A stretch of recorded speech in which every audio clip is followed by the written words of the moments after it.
What is going on, everybody? It is your boy, the Bad Diggity Dizzle. And here we are, Giants fans. We have come to the end of another New York Giants season. Happy to say this one lasted much longer than the last five had, pretty much combined. Certainly didn't end the way we wanted it to end, as they get humiliated by the Philadelphia Eagles 38-7. But like I said, man, it was nice to play meaningful football in Minnesota, or, in January. It was nice to win a playoff game. It was nice to be in the playoffs again. Obviously disappointed in the way that game went. I really thought the Giants were going to fight, and they didn't fight. Philadelphia just came out and they knocked us out quick. That was a quick disposal of the Giants, and obviously it had to get off the other way. The Giants had to be the aggressors. The Giants had to be the ones to get off to the good start. The Giants had to be the ones to not make mistakes and force turnovers. And it went the complete opposite way, and there was no way we were going to be able to overcome that against a team like Philadelphia, who definitely showed that they're way better than us. They're way ahead of us talent-wise, and it definitely showed up on Saturday night, unfortunately. But I just felt like the Giants, that wasn't the Giants we saw last month of the season. They looked rattled to me. They looked defeated. Like I said, I guess a team that's just completely dominating you physically, that's going to wear on you.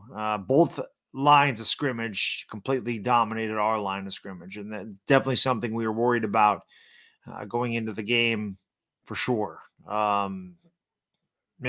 Their offensive line just kicked the living hell out of our D. They didn't have to. They ran for almost 300 yards against us. So that obviously sucks. But I go back and I look at that hype video on Chris's page. And, I just listened to some of our calls, and they're definitely going back and reliving some of the moments. It was a fun season, man. I haven't had a season like this, doing New York Giants content on YouTube since I, came back in 2014. It's, so it was nice to see. It was good to have a playoff run. It was good to be relevant again. If nothing else, this year we earned some respect, because we hadn't had any respect here. And I love being able to share that with each and every one of you guys and girls. It was a fun season, and I look forward to another good season next year. I look forward to seeing what Joe Shane, Brian Dable, Brandon Brown, I look forward to seeing what they have planned this offseason. They got here about this time last year. They were moving in, to MetLife Stadium, and they were taking control of the Giants. They really didn't have a lot of cap flexibility, and they didn't scout for the New York Giants. They were scouting for the Buffalo Bills. And so this year, they went out, they sent their scouts to look at players for the Giants, knowing where we're weak, knowing where we're strong. I watched their, closing press conference today, and they expressed that they would like to have Daniel Jones and Saquon Barkley back, but it's a business. It is a business. And we'll see exactly what happens. But this was definitely a fun ride, and I'm glad I got to experience it. I'm glad I got to experience playoffs with you guys, girls. As a Giants fan, it's been around a long time, man. I've seen the best. I've seen them win Super Bowls, and sometimes you do. Sometimes you take it for granted. So sometimes you take your team being really good for granted. And then the next thing you know, they're really bad, and they don't get back there for a long time. As a Yankee fan, things are different. Like, I expect the Yankees to win a World Series every year. That's just something you expect from the Yankees. If they go out in the ALCS, it's a disappointing season. With the Giants, it was a disappointing ending, but I don't think it was a disappointing season whatsoever. So, it'll be a long offseason, and they always are. Go San Francisco. But, yeah, Eagles are just better. NY Giants, man, thank you for the super chat. Appreciate you, my friend. He says, thank you for an amazing ride. Thank you for being here for the ride, man. I really appreciate it. He says, we ain't done yet. We got a lot of things to do this offseason. We have a lot of improvements to make, but I do believe these two guys in our front office and the coaching staff, I do believe that they have a direction. They know what they want to do, and I do believe we will get better. I do believe we will compete for years to come. And I'm looking forward to that for sure. So it was a fun rise. Mike, thank you for the super chat, man. Appreciate it. How confident am I that Saquon will be back? 50-50. I don't think there's any guarantees that anybody's coming back. Again, I watched the closing press conference with Shane and Dable, and they expressed that they wanted Barkley back. But I mean, they're not going to come out and go, we don't want Saquon. So pretty much what they said about everybody was, we want Daniel Jones to be back. We want Saquon Barkley to be back. We haven't had those discussions yet, but we know at the end of the day, it's business. And they're going to put the resources where they need to put the resources. I'm 50-50 that he's going to be back here. He's a great player. There is no question. He's a great running back. You usually don't build your team around a running back. And if you don't have a really good offensive line in front of that running back, the running back's kind of, it's hard to pay a running back a lot of money when you don't have a good offensive line. So I'm 50-50 with Saquon. I think it would depend on how much he's asking and what they do with Daniel Jones. I think a lot of that has to do with it. But again, these are decisions that they have to make. So I'm probably 50-50 on Saquon. Dashy, my friend, and thank you for the super chat. 4:20 left between Chicago and the Hawks. 4:20 to go. 4:20 crew, you know what to do. Smoke them because you got it. 4:20 to go. Congratulations on your Bengals beating the Bills, Dashy. Like I said, I had the Bengals going to the Super Bowl. So no surprise there. The surprising aspect was that they blew Buffalo out. That was the surprising aspect to me. I love Joe Burrow. I think Joe Burrow is awesome. But I was really impressed with that Bengals defense. And listen, man, the Bills offense this year was just, it did not look the same. And listen, losing Brian Dable had a lot to do with that. In my opinion, losing Brian Dable had a lot to do with the Bills offense taking a step back. Josh Allen took a step back this year. Josh Allen's still great, but he had a rougher season this year. Definitely. He turned the ball over a lot this year. But good luck next week, Dash. I think you're beating the Chiefs. I know that people are going to say the Chiefs are due. You know, you're 3-0 against the Chiefs, or you've won your last 3 against the Chiefs. I think you're going to win again. Pat Mahomes has a high ankle sprain. I don't know what that means for his game time decision. It's one thing to finish a game with a high ankle sprain when you got all that adrenaline going, but when it sits down, it swells and everything else. I think you guys are going to win. I thought you were going to win with 100% healthy Patrick Mahomes. If he's banged up at all, and high ankle sprains take a long time to heal, man. This is not going to go away in a week's time. It's in a neutral site, so I like your chances, Dashy. Go Eagles. Thank you for the super chat, man. He says it was satisfying getting to show my cousin who was a Giants fan. I'm sure it was. But seriously, you guys had a good season. Props. Thank you, my friend. Appreciate it. We did. We had a good season. We just ran into a better team, man. And that happens. It happens to the best of us. Listen, I was around in 1993. It was very similar. We were bad in 91 and 92. And 93, Dan Reeves took over. We went 11-5, had a really good game against the Cowboys, ended up losing the division at last week. That was the Emmitt Smith game where he separated his shoulder and still tore us up. I don't know how many total yards he had, but he had a really good game against us in that one. And, we got the wild card. We beat Minnesota by a touchdown. We beat them 17-10. And then the next week, we ran into a buzzsaw on the 49ers, who crushed us 44-3. Ricky Waters had 5 touchdowns. It was Phil Simms and Lawrence Taylor's last game. So kind of similar to 93, this team was. And again, after 93, the Giants kind of took a step back. And I don't think that's going to happen here, but we did take a step back after 93. But I just have a good feeling about this front office. I just feel like they know what the hell they're doing. I feel like they're smart, good analytically, and they can evaluate talent. And I think that they're going to do just fine. Janice, my lady, thank you so much for the super chat. I really appreciate it. She says, thank you, Bad Dog Chris, for an amazing ride. You are the best. How can we be the best when you're the best? I can't wait till next season. Well, thank you, Janice. I really appreciate that. And it was. Chris and I had a blast doing this year. It would have been great had we got another playoff game. It would have been great had he made the Super Bowl. people can say whatever they want about the Giants. They can say whatever they want about the quarterback and whatever. But I know that there was 24 teams that would have liked to have been playing this weekend that weren't. We were. So we made it to the final 8. It's not the ultimate goal, but, there it is. Nobody really expected us to be there. Like I said, the only thing I'm disappointed about is that we didn't give Philadelphia a game. I thought for sure we could give them a game, and we didn't give them a game at all. Not at all. Big L says, aside from Andrew Thomas, our line isn't good, man. It's not. It needs a lot of work. I still have faith in Evan Neal. I really do. I think Evan Neal is going to be just fine. Andrew Thomas struggled his rookie season, remember? And, he came back the next year. He's really good. He's a staple. And I do believe Evan Neal will get better with time. Again, Evan Neal dealt with some injury issues this year. And, when we do this show up, Patty Traina, she mentioned that his knee wasn't 100% healthy and that he was bent over a lot and he never really good at mechanics because his knee was still bothering him. So let's get Evan Neal. You remember rookie season, Andrew Thomas had a bad foot and it kind of hindered his performance. So I'm not going to quit on Evan Neal. The interior offensive line definitely needs work.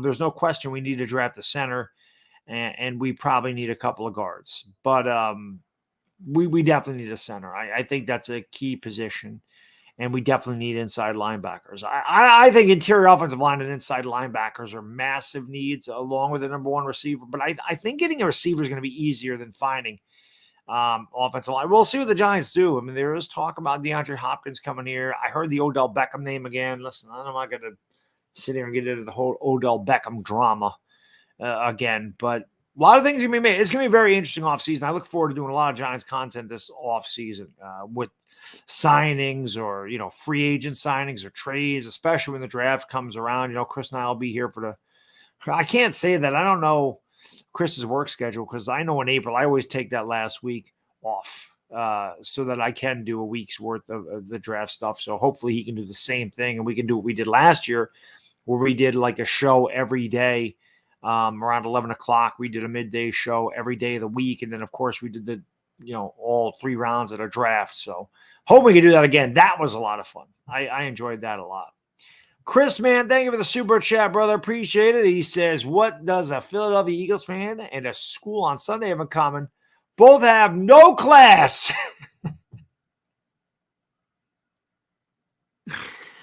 It is what it is. There's a lot of good Eagle fans in here, Chris. I can attest to that. I get a lot of good Eagle fans in my chat. I always do. But listen, if Eagle fans want to troll right now, they have all the right in the world to. They earned that right. They earned it. So I'm not going to do it. Hunter, yes. So it'll probably be February 7th. No, not the 17th. Yeah, the 16th. It's the week after the Super Bowl is when I was planning on doing that. The Saturday after the Super Bowl. So I don't remember what the exact date is. Maybe it's the 18th. It's somewhere in there. That's Saturday after the Super Bowl. So I do plan on doing that again. That's I'm not guaranteeing it, but that's definitely, I'm leaning towards it. I'm definitely leaning towards it. Again, I gave up the 24-hour streams. I wouldn't say I gave them up, but I don't want to commit to doing them every 6 months like I was doing before. And I have to figure out a charity to donate half the money to. So got to figure that out. But yes, I like I said, I'm leaning towards doing another 24-hour stream for sure. NY Giants fan, thank you for the super chat, brother. Appreciate it. How much are the tickets to attend the draft in Kansas City? I have no clue. I don't know. I can't beat her. But I don't know. You can always check it out. I mean, it's not gonna be like it is in Vegas. Like Vegas would be a lot of money. I don't think Kansas City is gonna be that bad at all. At all. No, ma'am. Thank you for the super chat. One of my favorite names on YouTube because it has to do with Al Bundy. Like I told Chris after the game, I'm glad you found you guys this season. You made the season that much better for me. I appreciate that. No, ma'am. And, we got a lot of those compliments. I saw a lot of those, on my post-game video and on Twitter, I've seen a lot of mentions about how we made the season better for you guys. And we really appreciate that. And that makes what we do that much more fun and that much more enjoyable. I've said this a million times. When Chris and I started doing our shows together and started doing the games together, never thought it would grow into what it has. But Chris and I and all you guys and girls that support us have watched a lot of Bad Giants football from 2017 to 2021. So it was a nice change of pace. It was a breath of fresh air to see the Giants succeed and spend every day of the year over 500. Yeah, it sucks the way it ended. That sucks. But, you get over it. You move on. You're going to lose more playoff games than you win. That's just what happens. There's only one team. There's only one team at the end of every year that's satisfied. The Eagles had a great season. The Eagles are a great team. If they lose to San Francisco, do you think the Eagles are going to sit there and go, well, we gave it a go. We had a really good year. No, they're going to be mad they didn't win a Super Bowl. You think the Niners, if they don't get to the Super Bowl, you think they're going to be happy? You think the last 4 teams left are going to be happy if they don't win this thing? With the Giants, teams like the Giants and Jacksonville that kind of came out of nowhere, I think we can say we had a good season. But it still sucks. No Jacksonville Jaguars fans can be like, oh, I'm glad that, it's okay that we lost. I'm okay with us losing. No, of course not. So, but I appreciate that, man. I appreciate that. Like I said, all the support you guys and girls always show us, and it's been a fun ride. And like I said, hopefully next year's even better. Hopefully we go even farther next year. Hopefully we fix some of these holes and we get better. And in the second year under this coaching staff, our players improve and that we have better health for our players this year. And one advantage that we have is we get to play a third place schedule. So I guess that helps. I don't know. Pencil Man, thank you for the super chat. Appreciate you, my friend. It says, Bad Dog, did you notice DJ got better with Dable and Josh Allen's game fell off a little? That was brought up on NFL radio. Actually, it's funny you mentioned that, Pencil Man, because I mentioned it right at the beginning of the stream on Dashy. I was talking to Dashy about the Bengals and how I was surprised that they I wasn't surprised they beat the Bills because I have the Bengals going to the Super Bowl, but I was surprised to beat them the way they did. And I mentioned how Josh Allen, the Bills offense did not look the same. He had a lot more turnovers and they kind of took a step back, and that losing Dable had a lot to do with that. So I don't think there's any question that Brian Dable gets the most out of his quarterbacks, and he's a good head coach. We'll see who the quarterback is next year. I can tell you this, because I know people are going to bring up the Daniel Jones stuff, and I know Daniel Jones this. I'm not going to discuss Daniel Jones, like when people bring it up. All I'm going to say is at this point, he's either coming back or he's not. I believe they do want to sign him, but like they said, it's a business at the end of the day. Daniel Jones said it. We'll see what they do. One way or the other. Me, preferably, I certainly wouldn't mind having him back here. I think that he'd be even better next year under the same system for a second year in a row. They're going to fix some holes. They're going to help him out. They're going to get him a receiver. They're going to get him a line. They're going to help him out. If they're signing Daniel Jones, I have no doubt that they're going to build around Daniel Jones. So I have faith in that. However, if another team sits there and offers Daniel Jones $40 million a year and the Giants say, well, we're not going to pay you that because we do have other holes to fill, and they decide to move on, I'm not going to be mad either way. I'm going to believe in what this front office and this head coach wants to do with this team. I'm going to believe in their direction, whether that's with them or without them. I'm not going to be mad either way. I'm going to support what these guys do. They have come in here and shown an immediate culture change, an immediate difference in the way these players play. Got the most out of these players, a lot of practice squad guys, a lot of third string guys, a lot of guys on our team that wouldn't make other squads in the NFL. And here we were with a winning record all year long and a playoff victory in Minnesota. We beat a 13-win team. And I love how everybody is like, oh, Minnesota's fraudulent. Minnesota sucks. They won 13 games. Now, were they dominant? Were they as good as the Eagles or the Niners? No. But God, they weren't horrible.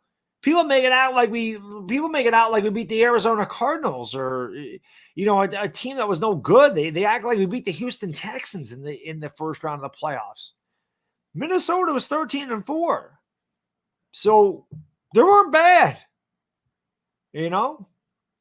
Johnny, thank you for the super chat. Appreciate you, my friend. He says, you're an amazing person, my friend, but leave that disgusting, toxic blue join my Eagles. If we could take over, win Super Bowl, the Hurts be better than Dak. Johnny, love you, buddy. I could never join the Eagles. I could never join them. Sorry. But, listen, congratulations to your Eagles. Congratulations to you. You guys beat the shit out of us. There is no question about that. I will say this. The game between the Niners and the Eagles, that is going to be a really good game. Two really good defenses. Two really good offenses. It is going to be interesting. Brock Purdy's a rookie. Dallas's defense is pretty damn tough too. So the one thing I'll say that Brock Purdy faced that you haven't is a really tough defense. Our defense was paper mache. At least you made it look that way. You're not going to have your way with San Francisco. LB was saying, and he was right. A lot of people are saying we're not Minnesota's defense, and you're not Minnesota's defense, and you proved that. Daniel Jones struggled. Saquon Barkley struggled. Everybody struggled offensively against the Eagles. But San Francisco is not us. That's you're not getting that. You're not running the ball for 260 yards against San Francisco. That's not going to happen. I can't wait to see that game. That's going to be a great game. I'm looking forward to the championship Sunday. Two really good games, and I think they're both going to be awesome. But as always, go San Fran. Oh, my man 03 made it over. What's up, buddy? He says you should have some of the Giants G-string for I did. Didn't work. There was not enough luck in the G-string or anything I wore or ate or did. Sitting on pies, nothing was gonna change yet. Nothing was gonna change the outcome of that game. Nothing. Nothing was gonna change it. Gabe, thank you, my friend. Appreciate it. What are some wide receivers on the trade market? DeAndre Hopkins is the one I hear over and over and over again. Arizona's obviously going to have to make a lot of moves. They're kind of in a transition phase, even though they gave Kyler Murray all that money. That's definitely a guy where if the Giants can work out a trade where they only have to give up a couple of thirds, now he's going to cost some money. They might have to restructure his contract. They might have to give him an extension. But that's the one guy that I hear a lot that makes sense. Now, I hear T. Higgins. It doesn't make sense. The guy's young. He's on a rookie contract. I don't know why the Bengals would get rid of that guy in a trade when they're a Super Bowl contender. The other one's Brandon Ayuk. He's in the same situation. They're a Super Bowl contending team. It's a rookie deal. I don't know why San Francisco would trade Ayuk. DeAndre Hopkins makes the most sense because Arizona's going the wrong way, and DeAndre Hopkins is 30 years old. And that's the one that I would keep an eye on. No doubt. No doubt. Scott, man, thank you for the super chat, brother. Appreciate it. Says Peter Rosenberg of the Michael K. Show said that he'd rather miss the playoffs than lose a blowout in the postseason. I guess I can understand that. But maybe if it was the first round of the playoffs, like if Minnesota beat us 38-7, maybe I could get on board with that. But in this situation with the Giants, I can't agree. We won a playoff game, and we are supposed to be in the first year of a rebuild, and we weren't supposed to be any good. And these players and the coaches and all that, they got a lot of experience. And that goes a long way because I keep bringing it up. You can look at the Eagles last year. They were in a similar situation. They were not good. They were 5-7-1. I keep saying 5-7-1. I don't know if that was the record. I thought that was the record at the time. And they finished 9-7-1. And they got into the postseason, and they got the break speed off of them by Tampa Bay. Tampa Bay was up 31-0 in that game. There was a lot of Eagle fans saying Jalen Hurts isn't the guy. Jalen Hurts sucks. Jalen Hurts is no good. And they wanted to get another quarterback. A lot of them did. My guy, Lord Brunson, never wavered. But a lot of Eagle fans, if nothing else, questioned Jalen Hurts like a lot of Giants fans questioned Daniel Jones, including myself. But you see what that experience did. They saw what they needed to do. They went out and they got A.J. Brown. They made a lot of good trades. They made a lot of good moves. They added a lot of talent, and there they are. So, I don't think and that was the first game for the Eagles. They got blown out in the first game. So I don't necessarily agree with that with a team that's up and coming. If you're kind of an older team, I don't know, man. I just, with the Giants situation, I can't agree with that. I think that we needed the playoffs, and it's okay to get blown out. You learn from that. You learn from it. Yeah, it sucks, but you go back next year and you don't forget that. You don't forget how that felt. You remember what the playoff loss feels like. It feels a lot worse, especially when you lose to a division rival. So I can't agree with that. I think the Giants needed the experience, and I think it's good for them. Pencil Man, thank you for super chat. Appreciate you, brother. He says Neil will get better. Saw his interview. He wants to work. Remember in college, he didn't stay at one position. Pencil Man, I agree. I definitely think Evan Neal is going to be better next year. Remember, he was dealing with the knee issue. Andrew Thomas struggled his rookie season, so I have all the faith in the world in Evan Neal. I think he's going to be just fine. We got a lot of young talent on this team, and unfortunately, pretty much every one of the guys that we drafted got hurt at some point. I look forward to Darian Beavers coming back next year. That could be really good. Wan'Dale Robinson had just started to hit his stride when he tore his ACL. Cordell Flott dealt with injury. Dane Belton broke his collarbone. Evan Neal had the knee injury. Kayvon Thibodeau had the lower leg injury. Like, we dealt with a lot of injuries to our draft picks. So, and a lot of injuries overall. So I do believe these guys are going to get better. I definitely do. Mike, thank you for the super chat, brother. Appreciate you, my man. He says, Giants need more pass rushing depth.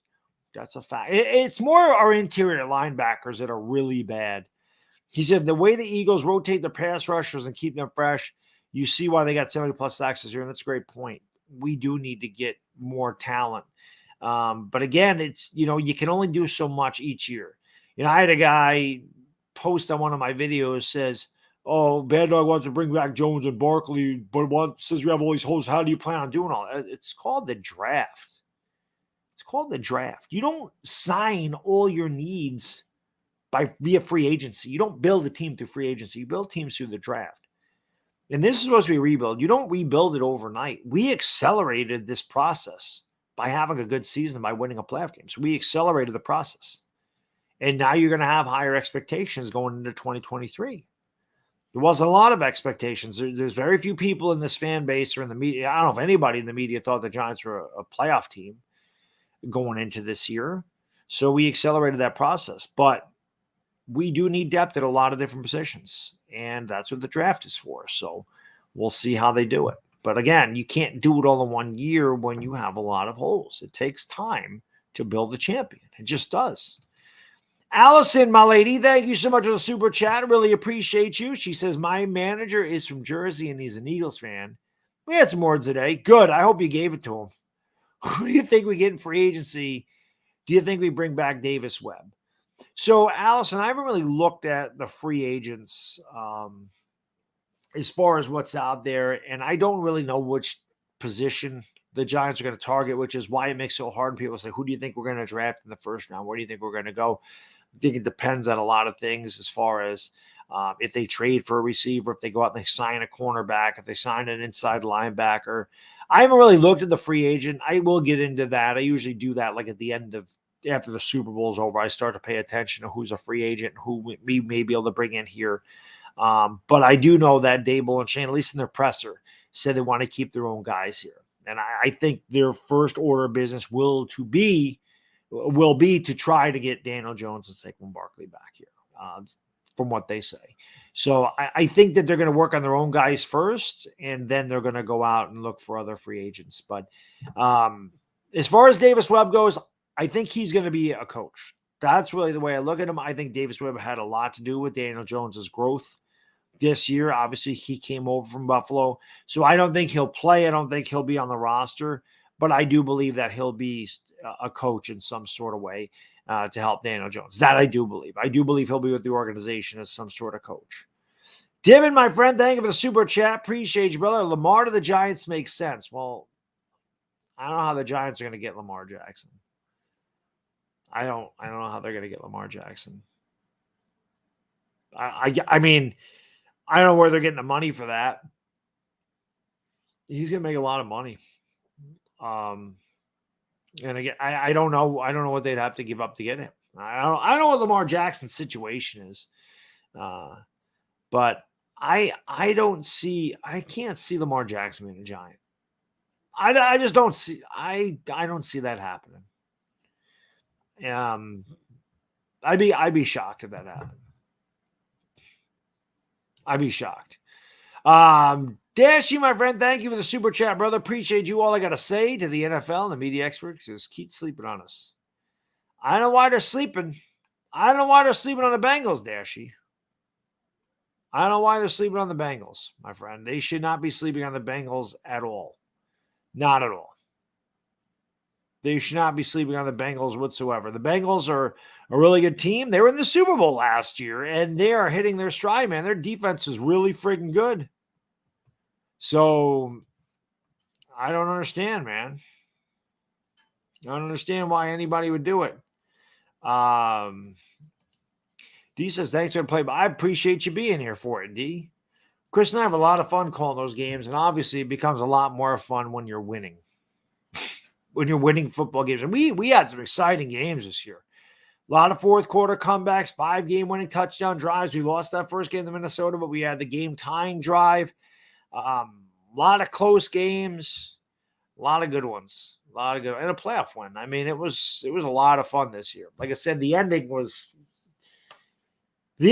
not good. You know what I mean? The ending sucks. It's kind of like you go out to dinner, give a really good appetizer, drinks really good, appetizer really good, main course, your entree, it's awesome. You get the dessert, you find a rat turd on your plate, throws the whole meal off. and you say, man, everything else is good, but that dessert was gross. I'll never go back there again. That's kind of where the Giants ended their season. You don't want to relive a season. Yeah, you had a good year, but the dessert was terrible. Either that, or you get a pie that you find out it's like half frozen in the middle because it's frozen pie. They didn't actually bake the pie. They forgot the thought. I don't know. It's really, I had a fun time this year. What was my favorite game of this season? The Minnesota win, the playoff victory, no question. That was my favorite game. Regular season game, I would probably say the Baltimore game.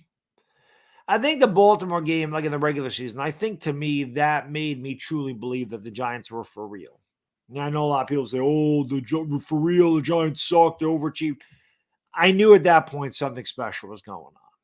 We came back from London. We played the next week. Normally teams have the bye. The Giants have the bye. They beat Green Bay in London. Then they fly home to play Baltimore. When they were able to beat Baltimore the way they did, I said this is going to be a fun year because I thought that we'd get off to a slow start and then we'd have a good middle of the year. And it kind of went the other way.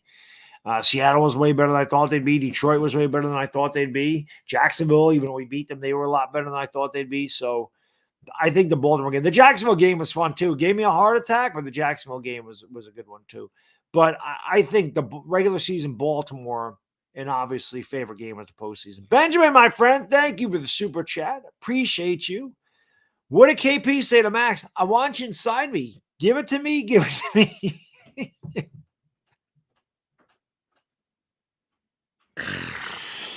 Next thing you know, they both climaxed and released Mega Lowe's. Benjamin, I needed that levity on Saturday. I was dying, brother. I was dying. That's a cool dog, by the way. That's a cool dog. You're too much, buddy. Scott, thank you for the super chat, man. Appreciate it. He says, at least we got the Giants, man. Looking forward to watching Hicks. I told you the other day, let's not bring those guys up. And, of course, Baboon, Miss Magic. Oh, Boone is an Eagle. My guy Pete is saying that Cashman has something in the works. We really didn't do anything this offseason except for get Carlos Rodon. Everything else is the same. They got to get rid of those three guys you're talking about. IKF, I could keep IKF as like a utility bench guy. Hicks needs to go. Donaldson needs to get the hell out of here. IKF is a utility bench guy, pinch runner. I can deal with that. I can deal with that guy. The other two got to get the hell. They got to get the hell out of Dodge, man. Yeah. Scott, you didn't have the super chat. He says, I meant the Yankees, obviously. Well, I thought he meant at least you got the Giants because the Yankees, we'll have fun doing the Yankees. There's gonna be a lot more Yankee content on this channel this year. Pete and I'll be doing a show. I think he said once a month or twice a month. NYY News TV, great guy. Looking forward to working with him. Chris and I have talked about doing a baseball show. This year, and I would love to do that. He's a Mets fan, I'm a Yankee fan, so it'd be nice to do some New York baseball show during the offseason for the Giants. And yes, Tommy Canely, that's true. We did add Tommy Canely, who I love. I mean, Tommy Canely's a local guy, so very excited to have him back. I always like Tommy Canely. Sure, that's good, man. Asia, my lady, what is going on? Thank you for being here. I don't know who said that. Who the hell said fire Dable? They got to be smoking something. They got to be smoking something. I think you should fire Brian Dable after the year we just had. Chris, man, thank you for the super chat, brother. Appreciate you. He says, who do you want to play left field for the Yankees? Stanton. I like when Stanton plays. I think Stanton hits better when he's in the outfield, honestly. So put Stanton out there. I like Cabrera in right, Judge in center, Stanton in left. I like that. I like that lineup. Or you could put Cabrera in left, and you could put Judge in right and Harrison Bader in center.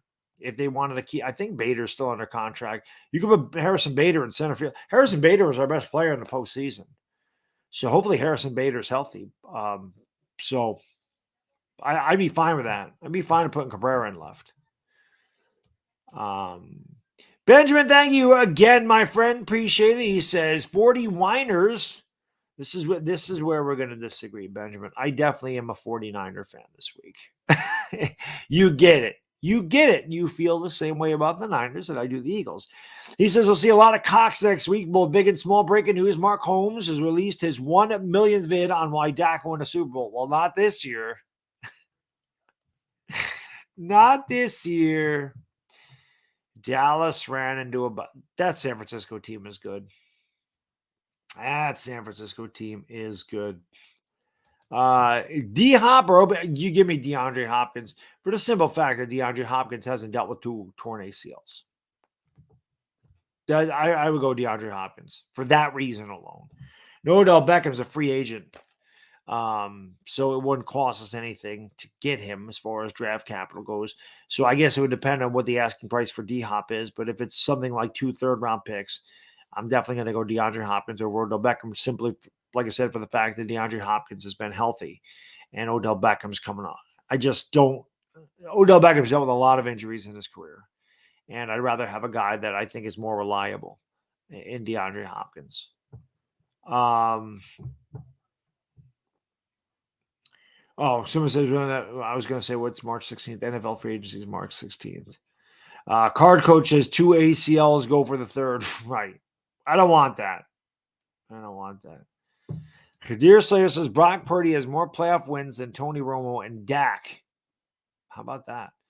Brock's first playoff game was 2 weeks ago. It's funny how that works, isn't it? Dak has 1 playoff win. That's insane.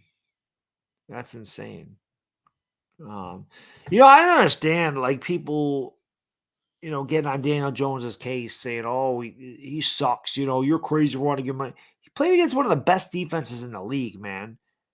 The gap in talent was way too much to overcome. Everybody got beat up in that game. It wasn't just Daniel Jones. Our receivers couldn't get open. We couldn't run the ball. Our defensive linemen were getting pushed 15 yards down the field. Eagles ran the ball for almost 300 yards. Jalen Hurts didn't sniff Jalen Hurts. And they didn't even need to throw the ball in the second half. Again, Josh Allen got killed by everybody wants to talk about how great Josh Allen is, and Josh Allen is great. How many Super Bowls has Josh Allen played in? Right? How many AFC championship games has Josh Allen played in? Did Josh Allen make an AFC championship game? I don't remember if he did. Maybe he did and I missed it. I can't remember. But again, he didn't have a good game last week, and no one's sitting there going, "Oh, he sucks." I don't know. I feel like some people. I feel like some people were happy that that game went the way it did, so they could just rag on Daniel Jones some more. The Eagles are just a better team, way better team, and they showed it. Dashy man, thank you for the super chat. Appreciate you, brother. He says, I think the NBA is on rivalry week this week. Lakers do play the Celtics Saturday. That's right. So for you Laker people, I just needed a day off, and I missed two. I'm almost scared to call them now because I missed two really good games. The Lakers ended up winning. So last night I'm watching that game or part of that game. I was watching the championship game, but I'm keeping an eye on the scores. I see the Lakers get off to an 18-4 lead in that game. And the next thing I know, it's 71-46 at halftime. And I'm like, well, glad I didn't stream that game. And I go to sleep. I wanted to get some sleep. And because I knew I had to get up early and shovel today. So I wanted to get some sleep, and I get some sleep, wake up, see the Lakers won. They outscored the Portland Trailblazers were like 76-30 in the second half, ended up winning that game. So I just needed a night off. I'd streamed like every day last week, and I'm probably going to stream every day this week. The Lakers play tomorrow. They play Wednesday. I'm going to be live for those. And then Thursday, obviously the show with Chris and Patty. It'll be one of those days. I know Chris is going to have Carl. Well, supposedly Carl Banks said he's going to do Thursday or Friday with Chris is going to be on his channel, which is amazing. I don't know. So I don't know what's going on with the shows at the end of the week, but probably be live a lot again this week. And then obviously football stuff's going to die down. I just wanted to come on and do like I said, a kind of a finale for the Giants football season. Obviously Chris and I will still do the show probably through the Super Bowl. And then, we'll probably take some time off. And then when free agency picks up, we'll get back into it again. A Yobo-ish murder. Your boyish murder. Hope I said that right. Have you seen Daniel Jeremiah mock us Jordan Addison? I would be amazed if Jordan Addison fell that far. But I would absolutely love Jordan Addison. There's no question. If Jordan Addison fell to 25th, I'd be thrilled. The kid can play. This is a good receiver class. There's a lot of good receivers out there. And again, the thing is, we'll see. We're going to see what the Giants do in free agency. And that still don't mean they wouldn't take Jordan. If the Giants traded for DeAndre Hopkins, that still doesn't mean they would not trade for Jordan or draft Jordan Addison. Because listen, Kenny Galladay's not coming back. Darius Slayton's probably not coming back. I'll be shocked if Sterling Shepard is back. So those are three guys. I don't know what Richie James's contract is. Isaiah Hodgins will be back. He's still under contract. Obviously, we're going to get Wandale back. So it wouldn't surprise me if we could get Jordan Addison. I'd love it. I would love it. Jay Moss, we're not going to have to sign any of the receivers back. Like I said, I don't think they're going to sign any of them. They're going to cut Kenny Galladay post June 1, I would imagine. That way they split the cap. And they're going to pay $7 million this year in dead cap, $7 million next year in dead cap, as opposed to paying $14 million in 2023 as far as the dead cap goes. I don't think Sterling Shepard comes back. I love Shep. I love Sterling Shepard. I can't see him come back unless he comes back in a league minimum, like a veteran minimum. Maybe he would. He's not going to have a really good market. I can't imagine he's going to have a big market. So maybe he comes back. Maybe Slayton comes back. I don't know. Like, it's going to be interesting to see what they do. But I think the Giants are going to explore all options. Wide receiving room is definitely something we have to get better at. Savage Man, the Savage Mr. T, thank you for the super chat. Appreciate you. He says, could have told you Giants would flop. My cousin played with Eli Manning, and he said personally he won't get it done Super Bowl-wise. You talking about Daniel Jones?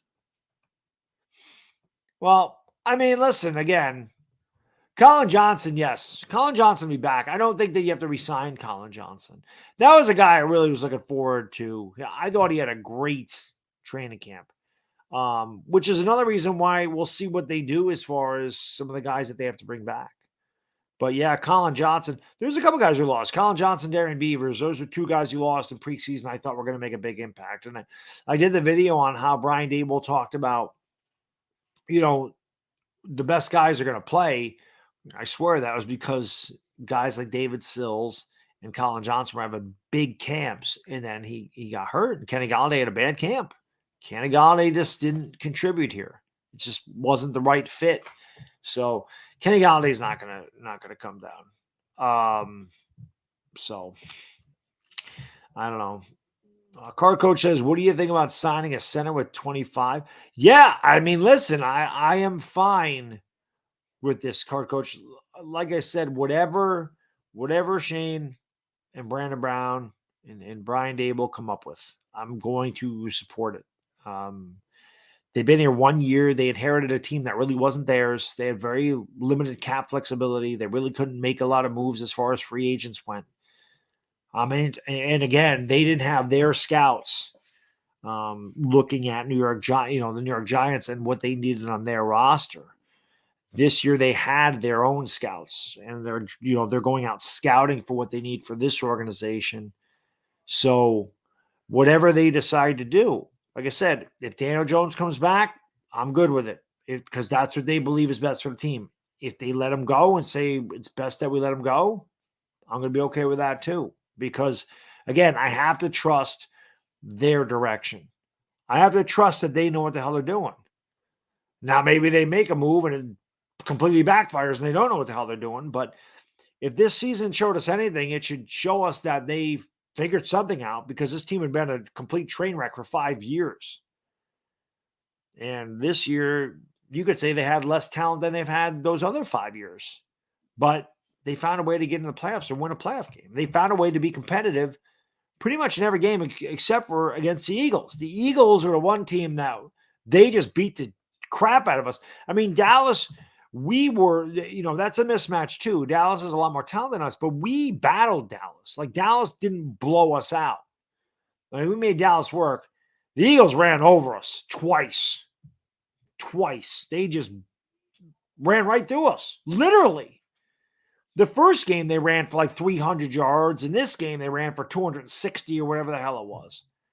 So, William, man, thank you for the super chat. Appreciate you. Giants and Commanders will flip the division next season. Oh, God, I hope so. I hope so.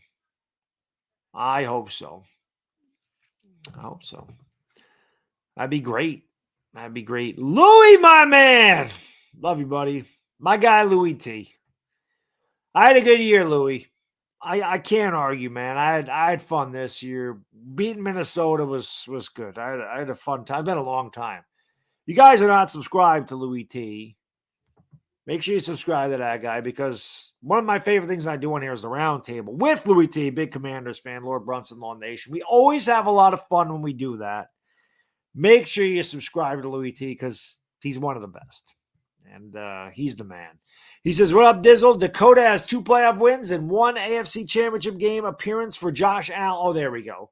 Welcome to the couch. We missed you guys. Hey, listen, Louis, like I told you on Instagram, it was nice to come to the couch in January as opposed to October. Normally, we're the first ones sitting there around Halloween. We're just sitting there waiting for you guys to join us. So for once, it was nice to join somebody else that was already there. Not used to that over here. But you the man, Louis, and there you go. 1 AFC Championship game for Josh Allen. And yeah, Dakota has 2 playoff wins. That's right. He beat Seattle, and then he beat I forgot who the hell else he beat. But yes. But Louis, you're the man. I appreciate it, brother. Thank you, my friend. Charles in charge. Thank you for the super chat. Can't forget the game of Green Bay. What about? Yeah, that was like I said, that was a really good one too. The one in London. It was fantastic. Well, being able to come back and because we were down 17 in that game or something crazy. And we came back to win. You knew it was something special when they beat Green Bay in Baltimore back to back. The way they beat them. You could tell something was special going on with that. Savage, man, thank you for the super chat. I use StreamYard. Sometimes I use OBS. Like when I just do these Hangout streams, I use StreamYard. When I do the Lakers, I use OBS because I have a live scoreboard. It's just easier to do it that way. So that's the way we do it. That's StreamYard. Because StreamYard's free. I mean, you can pay. Like I pay for it because I stream a certain amount. You can only have a certain amount of hours. So I just pay for whatever, like the basic one. Benjamin, thank you for the super chat. Brandon Slobbers on 500.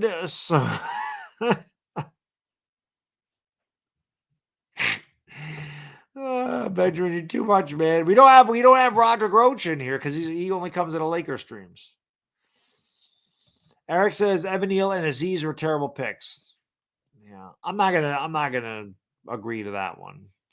Evan Neal's a rookie. I mean, people said the same thing about Andrew Thomas after his rookie season, and he dealt with an injury all year with the foot injury. He ended up being fantastic. Evan Neal's been dealing with a knee injury. Evan Neal says ups and downs. He's a rookie. You know, you got to give him time, man. You can't be like, oh, the guy sucks after 1 year. Azeez Ojulari, his biggest problem is health. The man had 9.5 sacks his rookie season last year. And in like 6 games this year, he had 6 sacks. His biggest problem is health. The guy can play.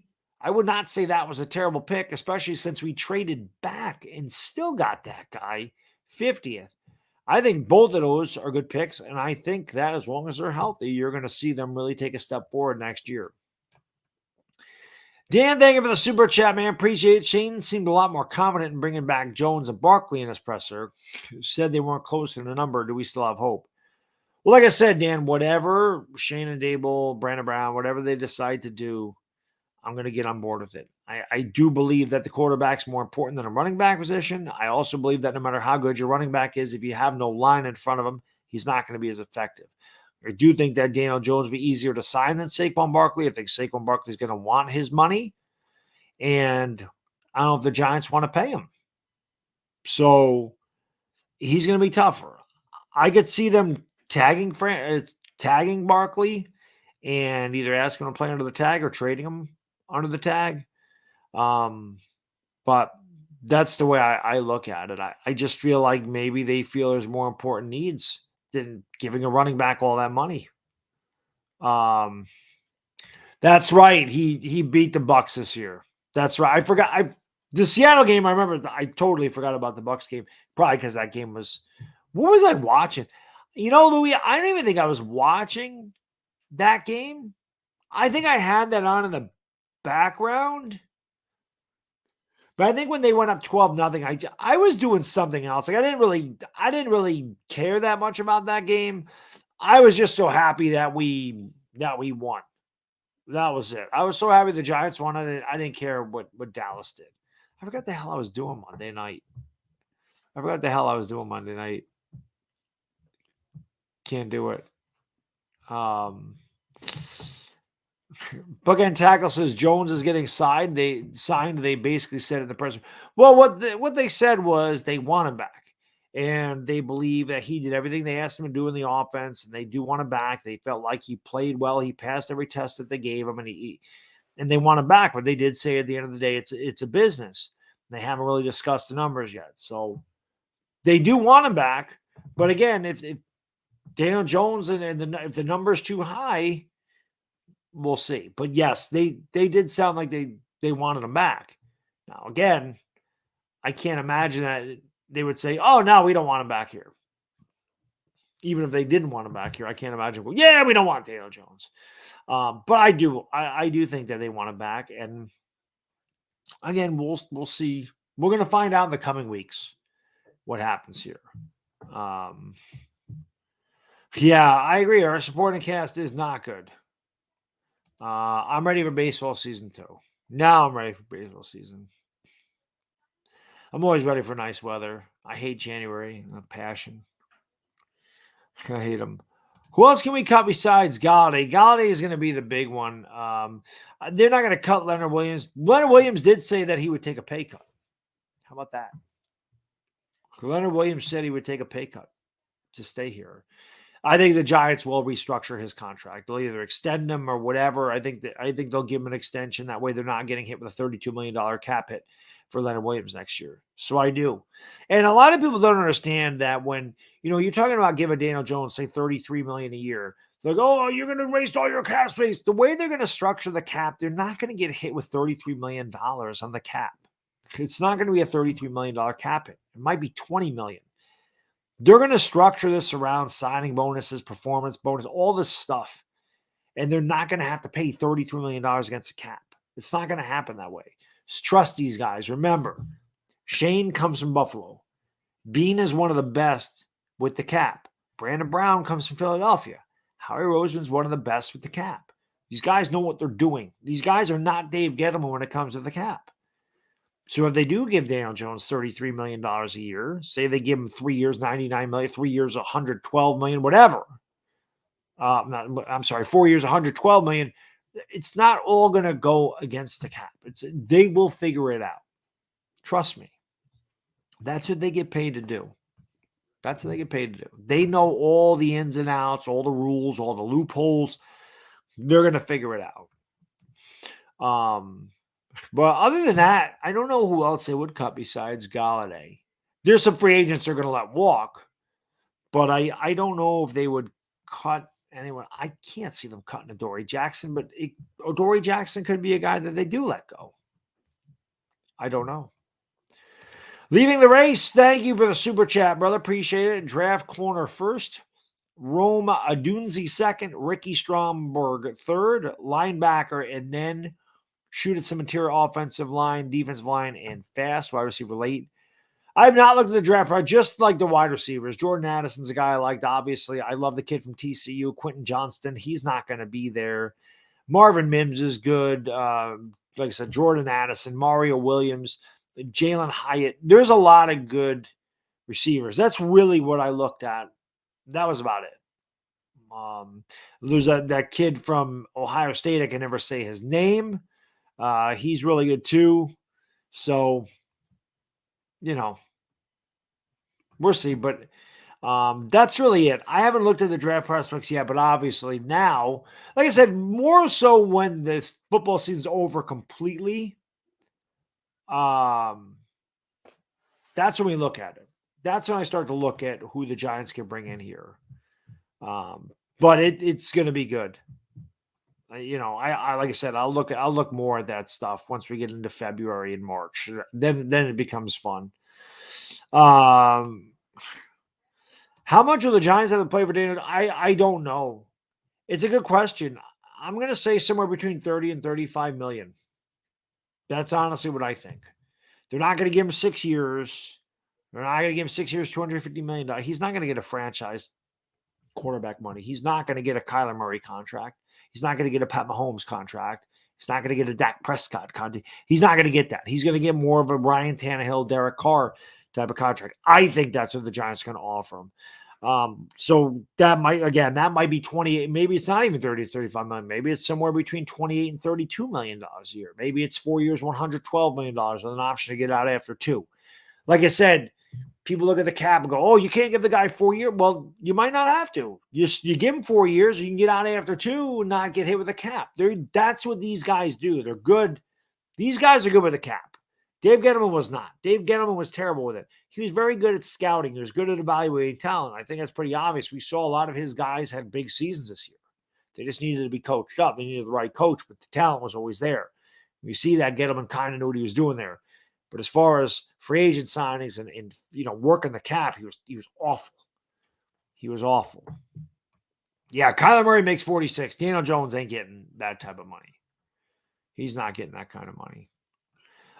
He could. I mean, that's the thing, Gabe. I don't know. He definitely could. They could extend him. I think they're going to do that with Leonard Williams to make the cap number. I know they're going to try to do that with Leonard Williams. So Leonard Williams said he's going to take a pay cut. He would take a pay cut to stay here. So I do believe they'll work something out with him. They're obviously going to, they have Dexter Lawrence. They asked about him. They said Dexter Lawrence definitely played well enough to get a second contract, but he's playing under the 5th-year option next year. So the Giants have a lot of interesting decisions to make this offseason. No question about it. Yeah, well, this is what I mean, Nick, not money-wise, but like year-wise. Obviously, Daniel Jones would get more money than Tannehill got. but it will be structured kind of the same, just with more money because the cap goes up too. So it's all relative. Like the cap goes up 10% every year. So obviously you're going to have more money. So relative to what Tannehill got, just kind of increase it up to today's payday. But I do think that Daniel Jones gets something like that. Yeah, 35 is basically average. And I think he'll be somewhere in there. Somewhere in there. We'll figure it out. Jacob D, you don't need to thank me. I thank you for being here because Chris and I haven't built the community's always been here. Giants community's always been here. It's just I'm just glad that all the community come and hang out with us. I appreciate that. You guys are the ones that build the community. Chris and I just host this stuff, but without you guys and girls, man, these channels aren't anything. So appreciate it very much. Tremaine Edwards, I see that right there. Yeah. And again, I don't know if Milano. I've heard the name Milano. From Buffalo. I don't know if he's a free agent or not. Milano was a beast. But Tremaine Edwards is a guy that definitely has been talked about too. So we'll see. Again, Christian, there's a lot of interesting moves. There'll be a lot of stuff to talk about this offseason. There really will be because again, we have big time players on our team that are free agents. We know that we have a lot of holes that we have to fill. They're going to have more cap flexibility, so I'm sure that they're going to be very active in free agency. But I do think they're going to make an effort to sign their guys first, and then they're going to go out. If they can't get a job done, then they'll go out and find something else. But we'll see, So we'll find out. Ryan says, yeah, and again, I love Saquon Barkley. Don't get me wrong, okay? I love Saquon, but that's not the most important position on your team. There's other positions that I believe are more important than a running back. Because I don't think you need that superstar running back to win a Super Bowl. I mean, Kansas City never had a superstar running back. Tampa Bay didn't have a superstar running back when they won. The Eagles have a great running game, but Miles Sanders isn't a superstar. Joe Mixon's good, but he's not you know what I mean? Like, you can get guys in that aspect. If you have a good team, you can win with an average running back because you can split carries. If you have a good running game, you can keep those guys fresh. You don't need just like a main back. So we'll see. Right, Kansas City has Mahomes. Is exactly it. So they don't need a running back. That's my point. You have a really good team around you. You don't need superstar running back. Sherrod says, how can you watch the Giants and say DJ isn't good? Listen, Sherrod, I don't know. People evaluate players differently than other people, I guess. I don't know. Like going into the year, I was very skeptical about that guy coming back. I was very skeptical about his ability to process the defense, to go through his progressions, to process the defense, to be able to read the defense, to be able to feel the press, the pressure from behind and move up in the pocket and cut down his turnovers. And he did all that stuff very well this year. But people just look at 15 passing touchdowns and they look at, he only threw for 180 yards. And, they look at statistics and they just ignore the game against Minnesota. And they just look at the bad game against Philadelphia. And he had a bad game against Philadelphia. He didn't play well. Okay. Philadelphia is way better than Minnesota. Like I said, Josh Allen's pretty damn good. Josh Allen did not play good against Cincinnati. And he really didn't play good against Miami. Miami's defense is no good. So quarterbacks have bad games. They just do. Daniel Jones has things he can work on. Even Daboll said that in his press conference. He said there's definitely other things he can do, he can work on. There's always room for improvement. And there is. They said he took enough steps forward that they want to try to bring him back here. But he said there's always room to be better. There's always things to improve upon.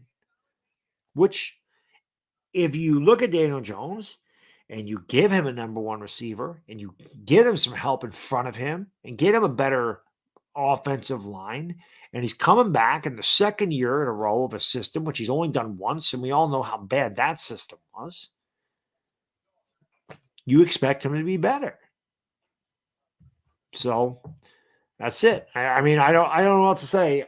I thought Daniel Jones played well this year. I thought he played very well, and I thought that he was a massive reason why we got to where we did. If you want to kill him for the game against Philly, yeah, he didn't play well against Philadelphia, but can you name me one Giant that did? Can you tell me one New York Giant that had a good game against the Eagles? You know, Gary Brightwell returning kicks, like what? I watched the highlights, and there's no Giants highlights except for Breeda's touchdown out of the Wildcat. So no, I mean nobody had a good game for the Giants. Nobody.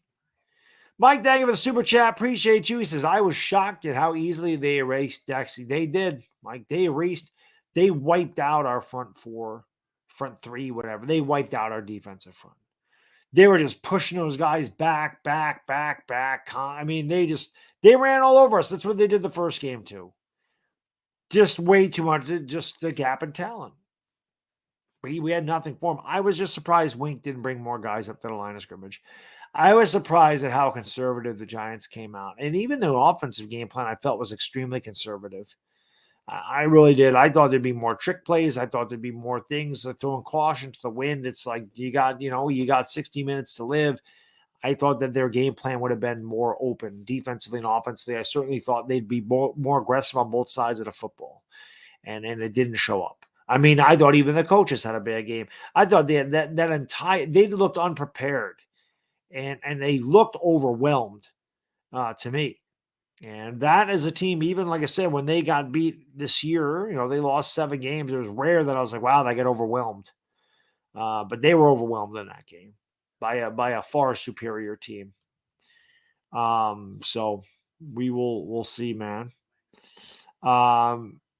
Yep, I agree, Zach Attack. The trenches are very important on both sides of the football. The offensive and defensive side of the football, you still win there. It's a passing league, but that's where the game is won and lost. And it was obvious the Eagles had the horses in the trenches. We didn't. They beat us up on both sides. Both sides, they completely out-physicaled us and dominated. And that's why the game ended up the way it did. Exactly, Mike. Not a good night for Dable. And you know what? It's his first year as a head coach. And again, he got that experience and he's going to learn from it, right? He has to learn from it. There's a lot of really good coaches that have never won a Super Bowl. And there's a lot of really good coaches that took forever to win a Super Bowl. Andy Reid was is a great coach. Took him forever to win a Super Bowl. He's only won one, So Sean McVay is a fantastic coach. He's won one Super Bowl. It's Harbaugh is a great coach. He won one Super Bowl. Was he the coach in Baltimore? He wasn't the coach in Baltimore in 2000, was he? He couldn't have been around that long. Who the hell was the Baltimore coach in 2000? He wasn't the coach.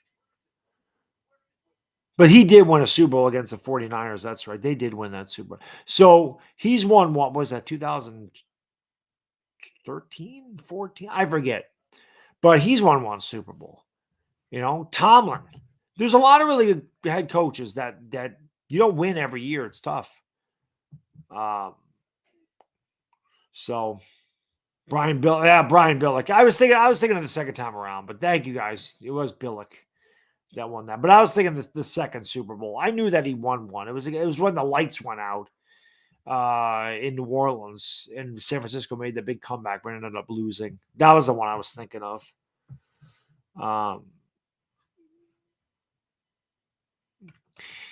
Terrence says, this isn't Phil Simms taking 8 years to be somewhat good. It's been 5 and Jones already. It's funny because they're kind of on similar pathways. Simms, his first 4 years, injured a lot and got benched in 83 for Scott Bruner. So 80, 81, 82, 83, he was bad.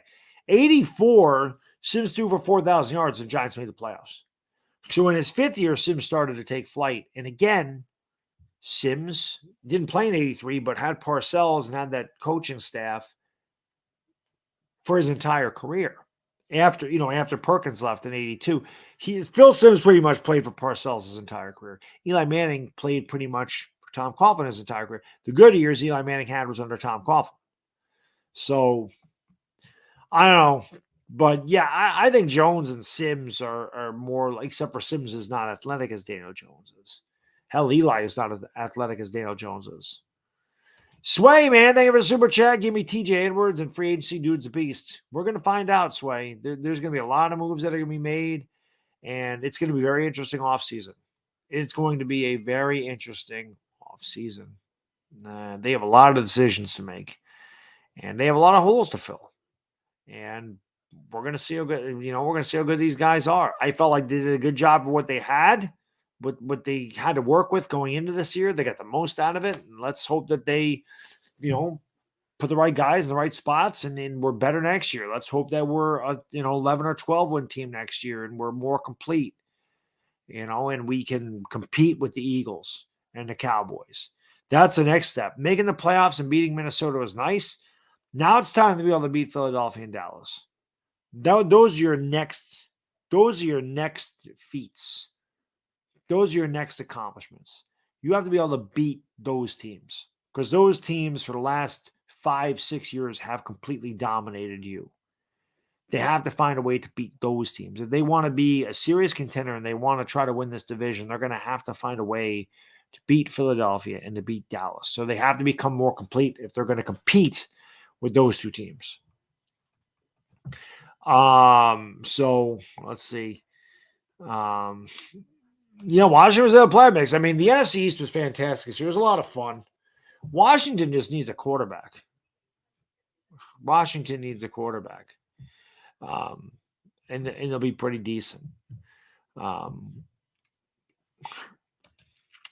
We got a glimpse of Daniel Jones looking better than Eli in that Minnesota game. People forget. Daniel Jones has always shown glimpses.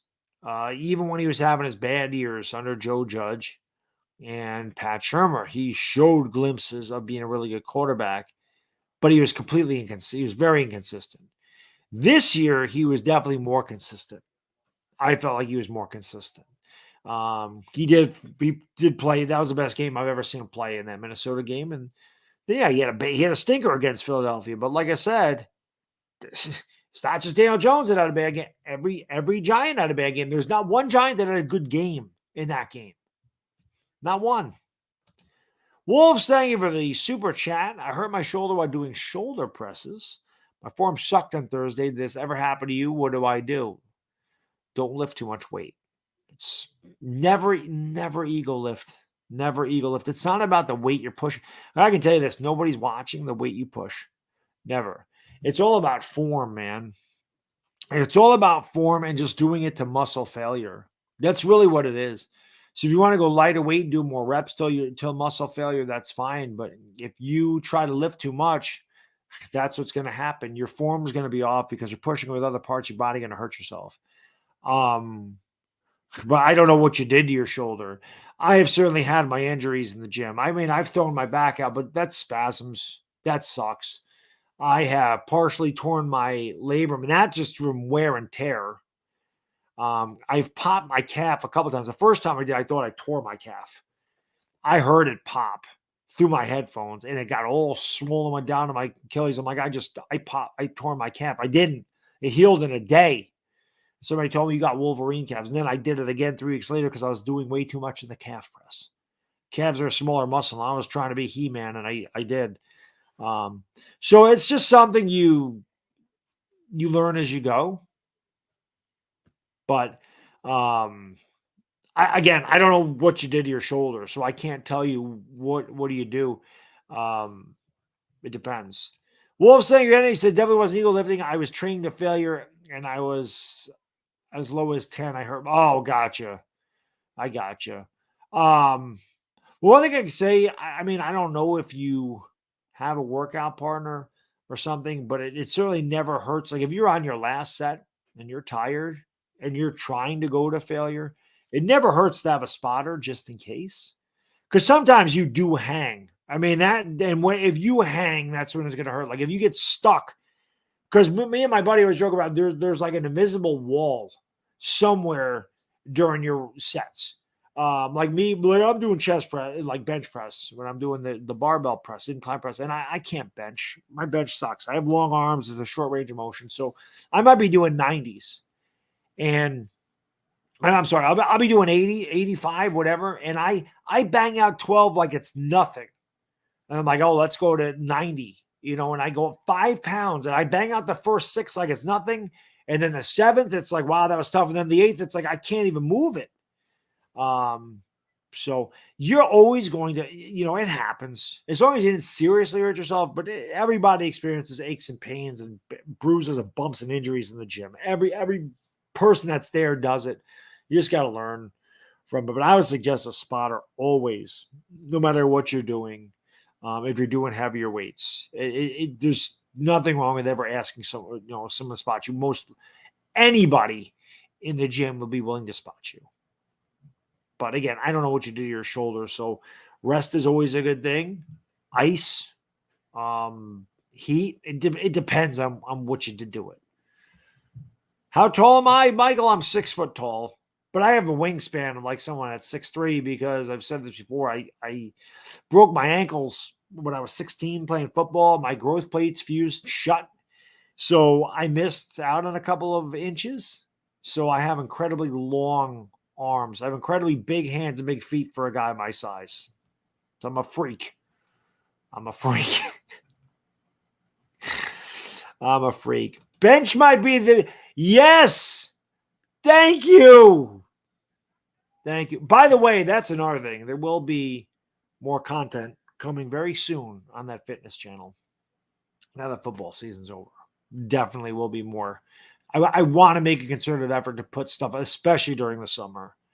It might just be me recording a video while I'm walking in the summer, but I definitely want to put more stuff up on that, whether it's some of my workout regimens, some of the things I eat, just motivation, whatever. There's definitely stuff I want to put on that channel. And I know I neglected it because the winter's just extremely busy for me, like with the Giant stuff. But I definitely want to get back to it. But I agree. The bench is the most overrated. What do you ever use your chest for? You don't ever lift anything in the chest. They're cosmetics. But the first thing, if you work out, the first thing someone asks you is, what's your bench? What's your bench? What's your bench? Everybody always wants to know what your bench is. I don't know why that's the question. What's your bench? No one ever says, hey, what can you curl? What's your leg press? What do you push on the sled? What's your military press? It's funny. I don't know. I just want the Giants. Oh, Money Mitch, me too. I killed for Giants. I saw dominant Giants teams. We saw them. We saw dominant Giants defense, dominant offensive line. I miss it. The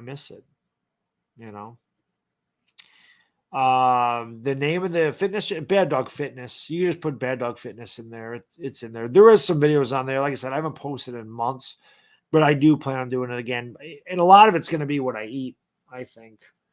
Like, I'm going to show you guys, like, I have to do this over the course of a day, but I'm not going to record me cooking the whole thing. But I will show you how you can get like 250 grams of protein and 1,300 calories. And I wouldn't suggest eating like that, but I'm going to show you ways that you can get, like, literally eat nothing but protein, no fat, no carbs. And this is how I got so lean and lost all the fat on my body, was because I went to high protein, low fat. And that I've done that for like a year. But then I always have my bad day on Saturday, which I have to get back to just doing a cheat meal, because the whole cheat day thing, I feel so crappy on Sunday because my body's like, dude, what are you putting in me? I got to go back to the meal where my body can process it. Eating 8,000 bad calories on a Saturday, my body on Sunday don't want to do anything.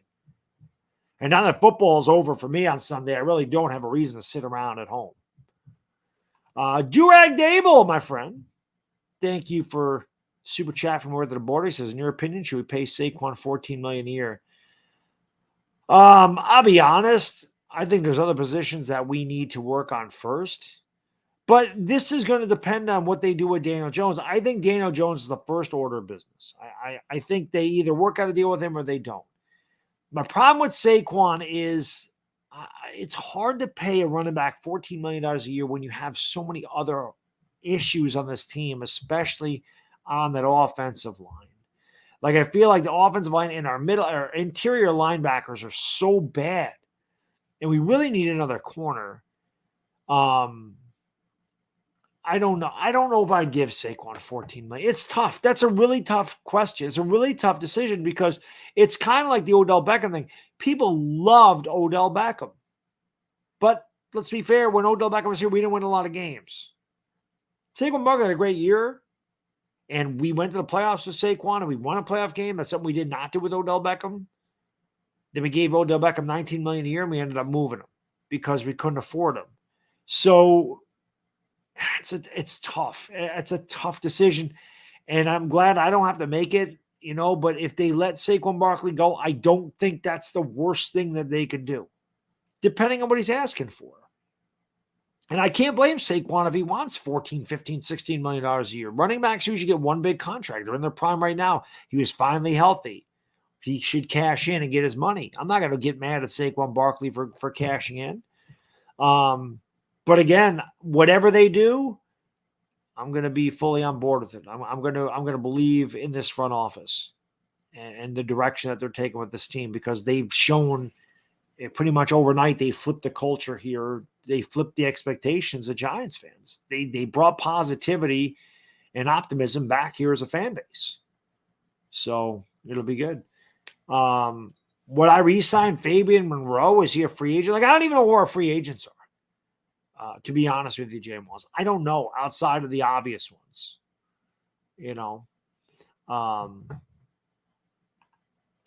little. All right, little Narm, I got you. He says we Niners will avenge you. Hey, listen, I'm a big 49er fan this week. I'm a big 49er fan this week. Oh yes, I ain't holding that. I ain't lying about that. I'm rooting my ass off for you guys. Rooting my ass off. Yeah, last linebacker we drafted in the first round, Carl Banks. Last one. Yeah, I do like Flott. Flott's good. Flott, I think Cordell Flott's going to be a good one. He's very physical. He's got some talent. I think they had a good draft class, but I don't think we got to see it because all of them dealt with injury. Every one of them dealt with injury. I was a huge Darian Beavers guy. Like, I loved Darian Beavers. Saw the film on him and said, this kid he's just a player. Like, he's a guy that just doesn't stop. He's one of those guys that's a full effort guy. I love those guys. He wants to be on in every play. He's a hard-nosed lunch pail type of player, and I was looking forward to him playing. And then he had the unfortunate injury. So hopefully, he comes back 100% next year and he can contribute, because I do think he will. I think Darian Beavers is somebody that we definitely could have used this year. Yeah, I'm definitely looking forward to Darian Beavers playing. He looks like he's going to be really good. And I just, again, I like the guys that give you all that effort.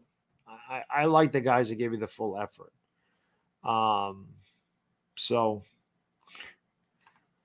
Keely Ringo. Yeah, he got burned a lot this year. Ringo did not play well, especially against who the hell did they? Ohio State. He was getting burned against Ohio State. Big time getting burned against Ohio State. So, yeah, I don't know.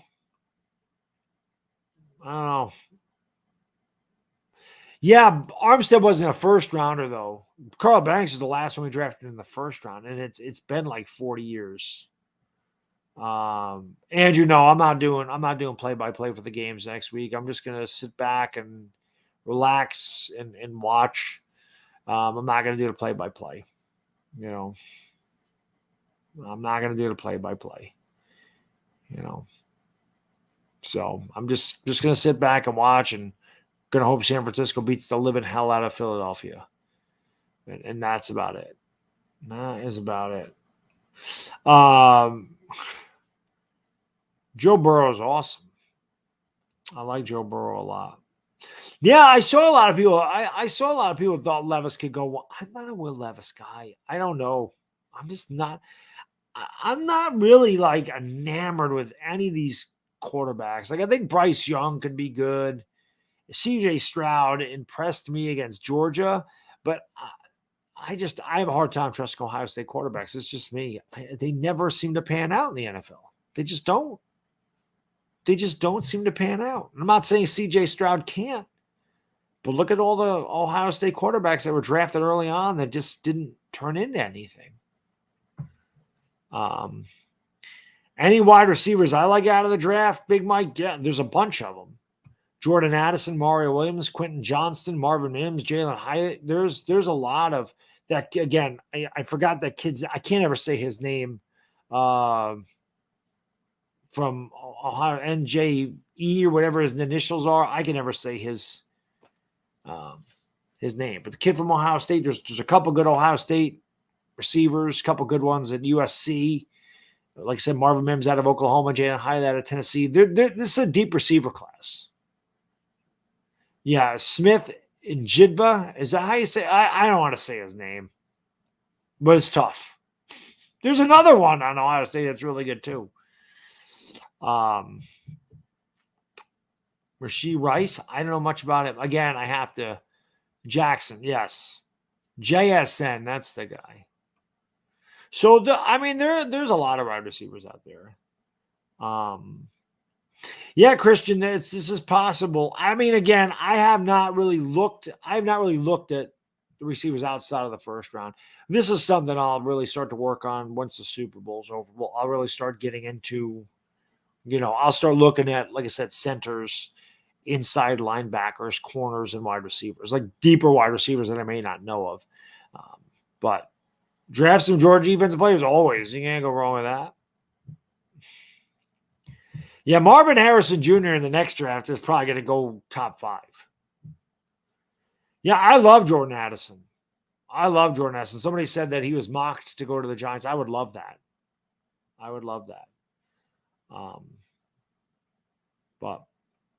Definitely, Cedric. Definitely. I'm a huge 49er fan this week. As far as like the Super Bowl, I'm not going to have it.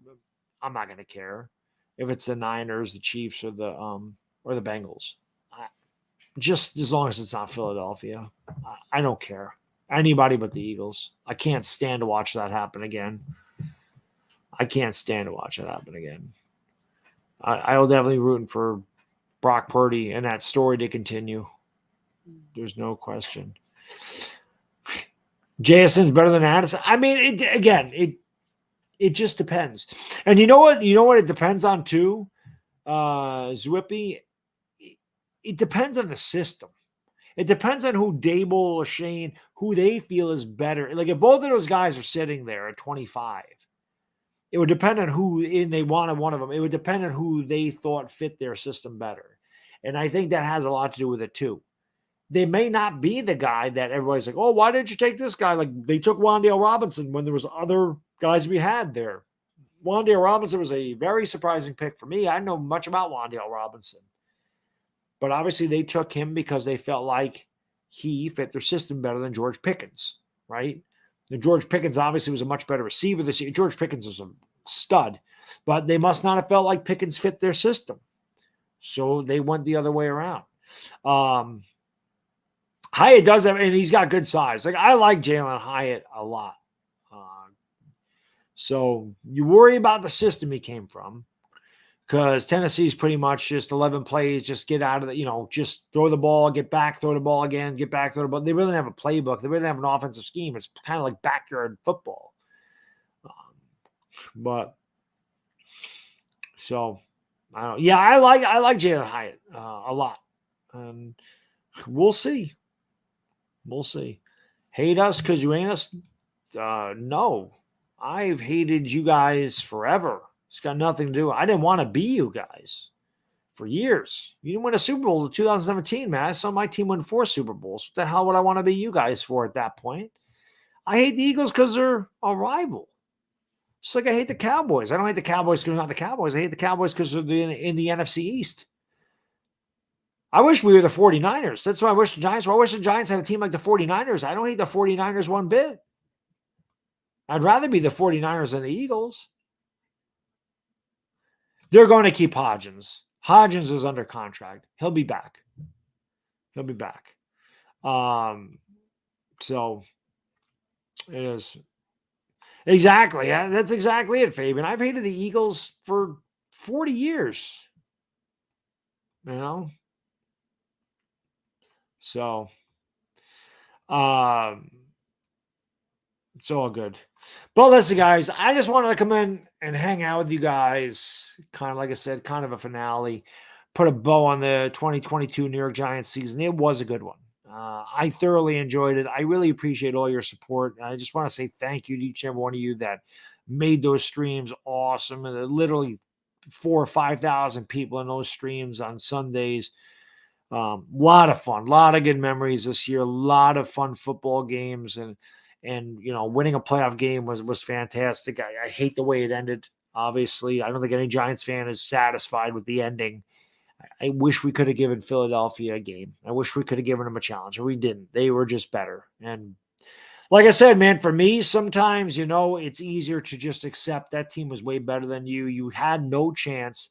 You just walk off and say the better team won, as opposed to, losing by a last second field goal, which has happened a couple of times, or losing on like a last second touchdown, whatever, where you're like, God, if we could have done this better, if this would have happened, if we would have done this, if we didn't get this penalty, you drive yourself crazy saying, God, if we would have just done this, then we could have won the game. And you go through every scenario and go, why couldn't the ball bounce this way or bounce that way? If you're going to lose, getting your doors blown off, yes, tip your cap and say, you guys are better. And I can live with that. I don't like living with it, but I can live with it. I can sleep going, it's just a better team. So, anyway, guys and girls, again, thank you so much for all the support. I really do appreciate it. I will be live for the Lakers the next couple nights. I just needed a night off last night. That's why I didn't do the game. There's no other reason. And then I will know what's going on later in the week. Obviously, we'll be working with Patty and Chris. It'll be our, going away. It'll be our final stream. Train Attaining the dog. That'll be the final stream for us. And then Chris and I will do our thing. And like I said, supposedly Carl Banks is going to be on Chris's channel sometime this week. Hopefully that happens because I think that's really cool. And we'll figure it out. But until next time, guys and gals, enjoy the rest of your evening or day. And we'll see you tomorrow for the Lakers. Bad Diggy Dizzle, and I am gone.